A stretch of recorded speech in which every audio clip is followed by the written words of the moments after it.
In our industry, we're facing tremendous challenges. Our whole industry is being transformed before our very eyes. That means we really need to bring the best skills that we can and the best minds that we can to all of these important problems.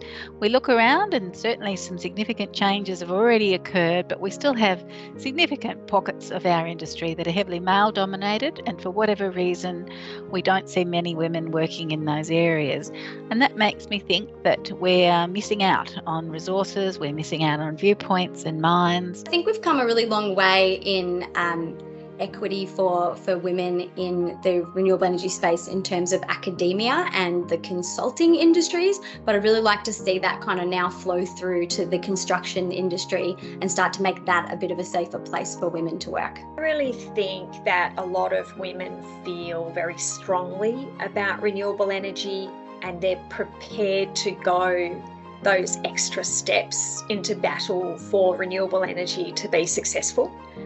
I'd really like to see more of our young female engineer cohort given the opportunity to be successful, to be heard above the status quo. It's not just the obvious things. A lot of people think, oh, well, we'll just get more people interviewing, or we'll put something attractive in the package that might be attractive to a woman.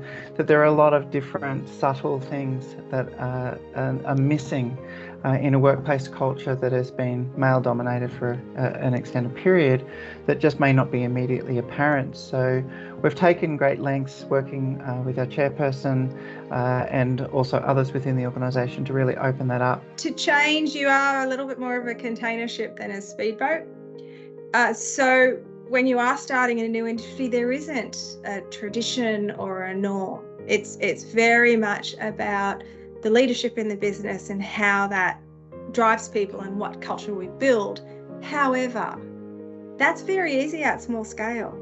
As we grow, we need to make sure that we put foundations in place to retain that. Equity is a massive conversation right now in regards to energy in remote communities.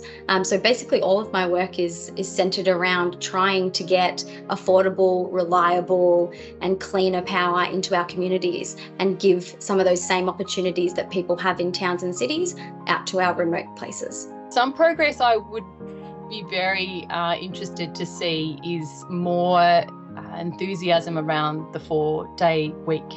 I think there's a lot of women go into a 4 or so day week arrangement because they have these really big responsibilities outside work that are really enriching their lives to the extent that they also are really motivated to be really focused in the time that they do spend working. I think the progress that I'd like to see is that we bring the best of our population and our minds and our resources and our talents to bear on this incredibly difficult challenge that is the great energy transition, and that means seeing more women in more areas in our industry.